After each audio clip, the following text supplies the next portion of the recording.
26 তারিখে যারা বড়লোক হওয়ার স্বপ্ন দেখছেন হ্যামস্টার কম্ব্যাটে ট্যাপ ট্যাপ করে, তাদের একটা কথা জেনে রাখা দরকার, শর্টকাট কখনো সফলতা এনে দিতে পারে না।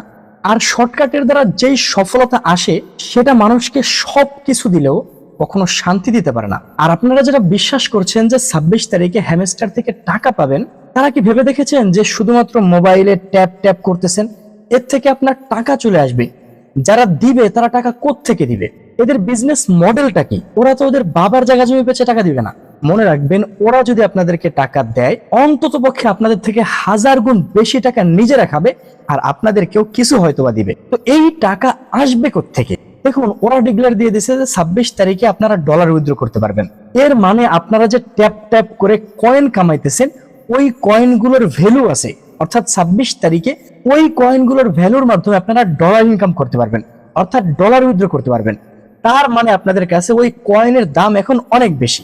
আর যত 26 তারিখ কাছে আসতে থাকবে, আপনাদের কাছে ওই কয়েনের দাম ততই বেড়ে যাবে। আর যেহেতু এটার সাথে লক্ষ লক্ষ মানুষ জড়িত হয়ে গিয়েছে, আর লক্ষ লক্ষ মানুষ এই আশায় বসে আছে যে 26 তারিখে তারা ডলার উইথড্র করবে, এই জন্য তাদের বেশি বেশি কয়েনের দরকার। এই কারণেই অনেকে এই কয়েন ক্রয় বিক্রয় শুরু করবে। আর যখনই এই বিপুল সংখ্যক মানুষ কয়েন ক্রয় বিক্রয় শুরু করবে, তখন এটার দাম বেড়ে যাবে। অর্থাৎ যে জিনিসটাকে আপনি ভ্যালু দিবেন, টাকা দিয়ে কিনবেন, সেটার ভ্যালু কিন্তু অবশ্যই বেড়ে যাবে। আর এইভাবে এটা ক্রিপ্টোকারেন্সির মতো কাজ করবে। এর মাধ্যমেই কোনো ভ্যালু ছাড়া কয়েন ভ্যালুতে রূপান্তরিত হবে। আর আপনাদের সবার সামনে এটা প্রতিষ্ঠিত হয়ে যাবে যে এই কয়েন থেকে আপনারা পরবর্তীতে অবশ্যই টাকা পাবেন।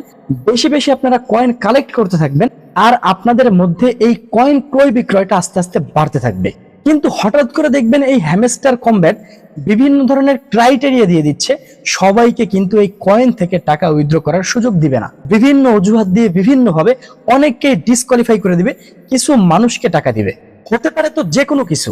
আমি আপনাদের কাছে যে প্ল্যানটা বললাম, এটা 90% সত্য হওয়ার সম্ভাবনা আছে। এখন আপনাদের উদ্দেশ্যে আমার কিছু গুরুত্বপূর্ণ কথা থাকবে। দেখুন, শর্টকাট কখনো মানুষকে সফলতার চূড়ায় পৌঁছাতে পারে না।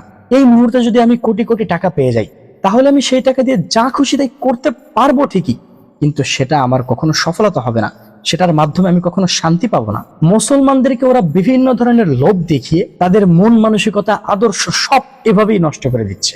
একজন সাহাবীর সফলতার গল্প শুনলে আপনারা হয়তো এটা বুঝতে পারবেন যে শর্টকাটের চাইতে লং টার্মে সফলতায় পৌঁছানোটা অনেক বেশি উপকারী। তাই আপনাদেরকে একজন সাহাবীর গল্প শোনাই। মক্কা থেকে হিজরত করে একজন সাহাবী মদিনায় গেলেন। এখন ওইখানে তো তার থাকা খাওয়া কোনো কিছুর ব্যবস্থা নাই। রাসূল সাল্লাল্লাহু আলাইহি ওয়াসাল্লাম একজন বড়লোক সাহাবীকে ডাকলেন এবং হিজরত করা সাহাবীকে ওই বড়লোক সাহাবীর সাথে থাকতে দিলেন, এবং তাকে বলে দিলেন যে তোমার এই ভাইয়ের যা কিছু প্রয়োজন হয় তুমি সেগুলো মিটাই দিও। ওই সাহাবী যেহেতু বড়লোক, তিনি বাড়িতে গিয়ে এই হিজরত করা সাহাবীকে বললেন, আমার যে বিশাল সম্পত্তি দেখতেছো, এই বিশাল সম্পত্তির অর্ধেক তোমাকে দিয়ে দিলাম, এবং আমার যে একাধিক বিবি আছে তাদের মধ্যে তোমার যেই বিবিকে পছন্দ হয় তাকে আমি তালাক দিয়ে তোমার সঙ্গে বিবাহ দিয়ে দিব।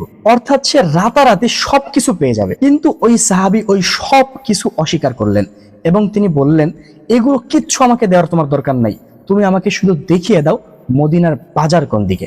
সাহাবী মদিনার বাজারে চলে গেলেন এবং সেখান থেকে ঘি কিনে নিজে বিক্রি করতে শুরু করে দিলেন। রাসূল সাল্লাল্লাহু আলাইহি ওয়াসাল্লামের ব্যবসার মডেলকে ফলো করে ধীরে ধীরে সে তার ব্যবসা বাড়াতে লাগলেন। কয়েক মাসের মধ্যে মদিনার সবচাইতে বড় ব্যবসায়ী হিসেবে সে প্রতিষ্ঠিত হলেন। এই হলো আমাদের পূর্বপুরুষদের সফলতার গল্প। মহান আল্লাহ পাক রব্বুল আলামিন আমাদের সবাইকে সফলতার চূড়ায় পৌঁছে দিন।